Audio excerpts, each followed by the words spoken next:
جاء الحق وزهق الباطل إن الباطل كان زهوقا.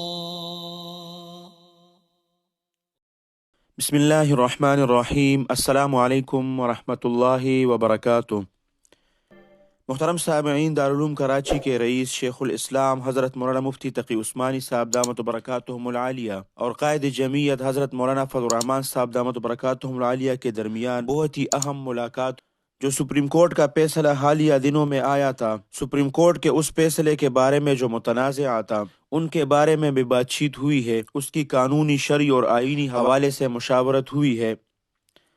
محترم سامعین، جیسے کہ آپ لوگوں کو معلوم ہے کہ پچھلے دنوں سپریم کورٹ نے ایک فیصلہ دیا تھا جس پر شیخ الاسلام حضرت مولانا مفتی تقی عثمانی صاحب دامت برکاتہم العالیہ نے بھی فرمایا تھا کہ فیصلے میں بہت سی باتیں قابل اعتراض ہے اور سپریم کورٹ نے جو وضاحت جاری کی ہے وہ کافی نہیں ہے، اور وہ فرماتے ہیں کہ ہمارے رائے میں سپریم کورٹ کو اس فیصلے پر نظر ثانی کرنی چاہیے اور ملزم کو رہا کرنے کے سلسلے میں انہوں نے جو نکات دیے تھے جو سوشل میڈیا پر، ہم نے بھی اس پر ایک ویڈیو بنائی تھی، اگر آپ لوگ دیکھیں تو وہ ویڈیو میں موجود ہے. جو نکات شیخ الاسلام حضرت مولانا مفتی تقی عثمانی صاحب دامت برکاتہم العالیہ نے دیے تھے، شیخ الاسلام حضرت مولانا مفتی تقی عثمانی صاحب دامت برکاتہم العالیہ نے فرمایا تھا کہ ان پر اثر نو غور کرنا چاہیے، کہ اس پر نظر ثانی کی بہت زیادہ ضرورت ہے.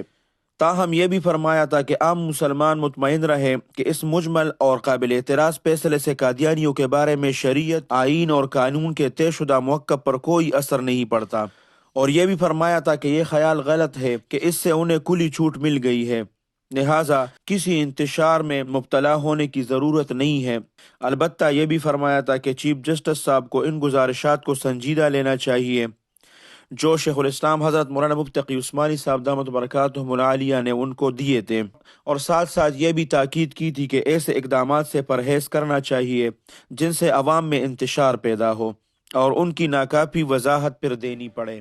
محترم سامعین، اللہ سبحانہ و تعالی ہمارے ان اکابرین کا سایہ ہمارے سروں پر تادیر قائم اور دائم رکھے. تمام علماء کرام اور ہمارے جتنے بھی اکابرین ہیں، اللہ سبحانہ و تعالی ہر شر سے ان کی حفاظت فرمائے.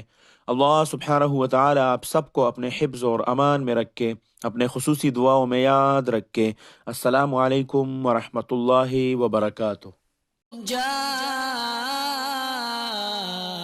الحق وزهق الباطل إن